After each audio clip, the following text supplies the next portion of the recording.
Здравейте! Намираме се в Регенсбург, в магазина на Тесла, където от вчера е поставен новия модел Y Performance. Елате с мен, за да ви кажа какво представлява той. Виждаме отпред новия бъмпер, Performance бъмпера, който така поставя началото на новия перформанс. Виждаме отново осветленията тук, виждаме фаровете долу и този лак черен спойлер, който помага за отвеждането на вятъра. Продължаваме към прекрасните джанти. Тук виждаме 21 цоловите нови джанти на Тесла с пластмаса и метал, където според мен са вече доста красиви. Продължаваме натам в колата, ще влезем след малко, а сега към задната страна, където ще ви покажа новия по-голям спойлер на модел Y Performance. Вижте тук как е извит от тази страна и после продължава насам. Големината на спойлера е доста. Виждаме отново осветлението така, камерата за задно виждане. И долу новия бъмпер, който вече излиза два пъти.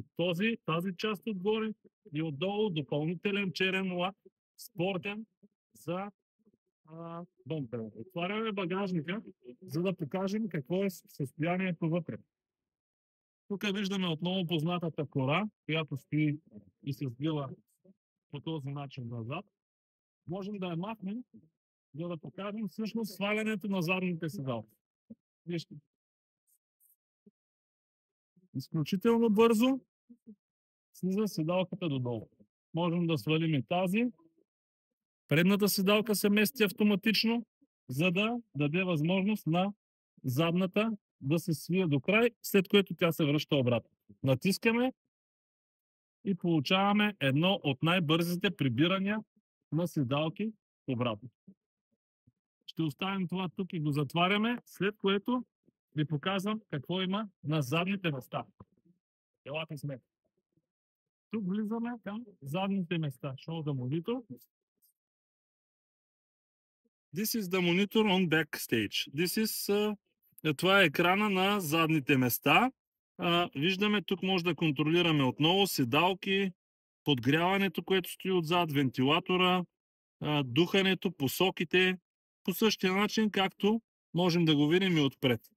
Този модел Performance, сега ще ви покажа седалките отпред.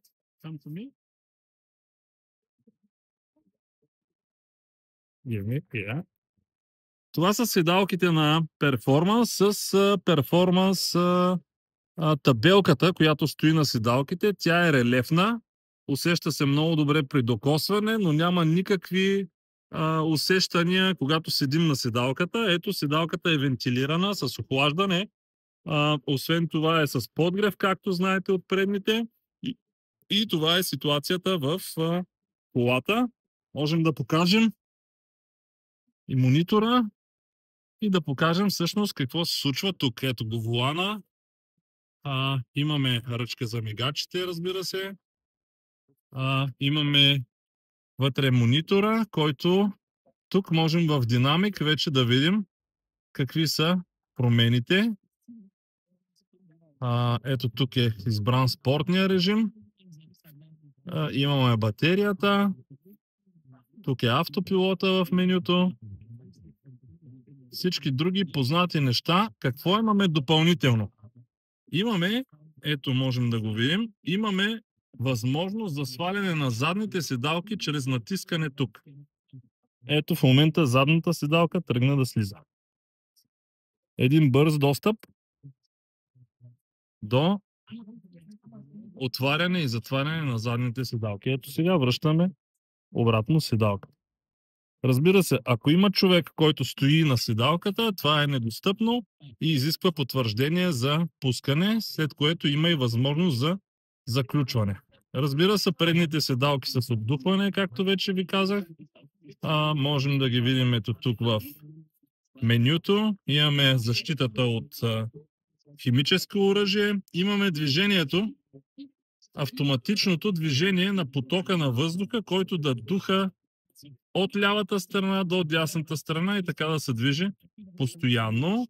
Имаме подгрева на волана, обдухването на седалките, разбира се, някой е избрал топлия вариант. Ето тук обдухването е пуснато.